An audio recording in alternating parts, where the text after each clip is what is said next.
Hi friends, ఈరోజు ఏముండబోతుందంటే కందిపప్పు నానబెట్టుకున్నాం. కందిపప్పు, ఉల్లిగడ్డ, కరిమాకు, పచ్చిమిరపకాయలు, 2 టమాటాలు. ఇంతేగా నూనెలో ఎంపేస్తా. కందిపప్పు నానబెట్టుకున్నాం, ఉడకబెట్టుకోలేదు.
కొత్తిమీర వేసుకున్నాక కూర రెడీ అయింది.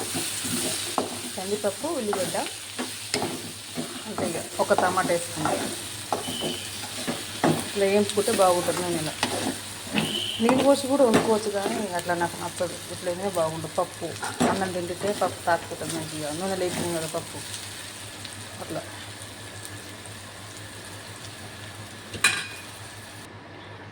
హాయ్ ఫ్రెండ్స్, కూర ఇల్లే ఊడ్చి చేసుకున్నాం. కూర రెడీ అయింది. సరేనా ఫ్రెండ్స్, మీరు కూడా ఈ విధంగా వండుకొని బాగుంటుంది.